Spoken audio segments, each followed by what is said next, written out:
Magandang hapon, Pilipinas! Live mula sa Pag-asa Weather and Flood Forecasting Center, narito na po ang latest sa lagay ng ating panahon. Patuloy nating binabantayan ng isang sama ng panahon o low pressure area. Dito yan sa loob ng Philippine Area of Responsibility.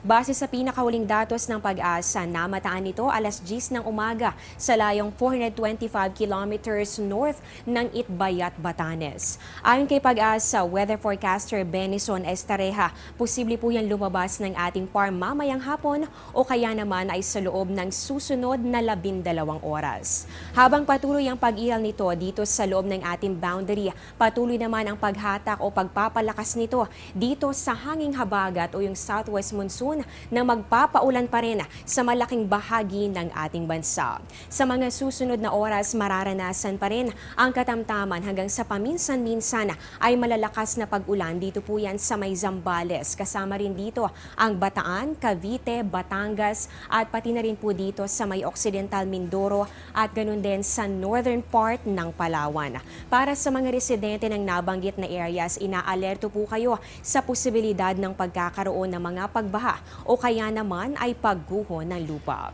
Mararanasan naman ang mahina hanggang sa katamtamang pag-ulan dito po yan sa Metro Manila. Ganun din dito sa regions of Ilocos, Cordillera, ganun din po dito sa natitirang bahagi pa ng Central Luzon, Western Visayas at same weather condition ang dapat paghandaan ng mga residente. Dito po yan sa probinsya ng Oriental Mindoro, ganun din sa Marinduque, Romblon, Laguna, Rizal at pati na rin dito sa natitirang bahagi pa ng Palawan. Para naman sa natitirang bahagi pa ng ating bansa, kabilang po dyan itong Mindanao, inaasahan naman po natin yung bahagya hanggang sa maulap na kalangitan na meron pa rin pong chances ng mga pulupulong pag-ulan o pagkidlat pagkulog.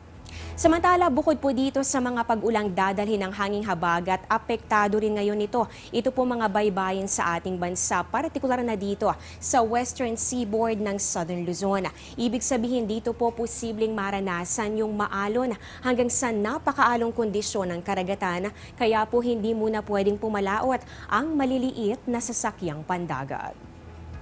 Samantala, update naman sa bagyo sa labas ng Philippine Area of Responsibility, ating pag-usapan sa aming pagbabalik. Air 21 introduces a new way of rewarding. The Air 21 Purple Rewards for consignees. Recipients will earn points upon receiving a package.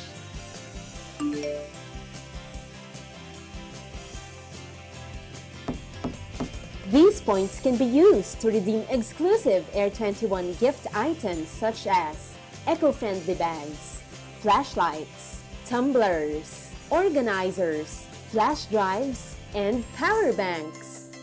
The Air 21 Purple Rewards, thrilled with surprises!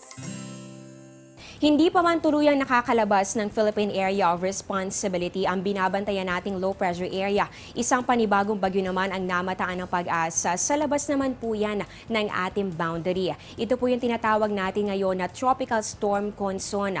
Huli po yung namataan sa layong 3,295 kilometers silangang bahagi ng Luzon.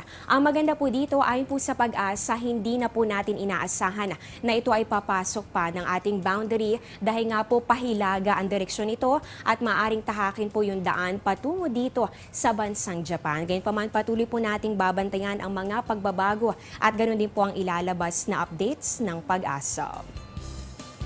Yan po ang latest mula dito sa Pag-asa. Abangan nyo ang susunod na update ni Desiree Dionyo mamaya po yang alas 3 ng hapon. Dito pa rin yan sa Panahon TV kung saan walang pinipiling panahon ang pagbibigay impormasyon. Ako po ang inyong weather lover Amor La Rosa na nagsasabing ang taong handa at may nahon, kayang lagpasan ang hamon ng panahon. Magandang hapon po sa inyong lahat at mag-ingat po kayo.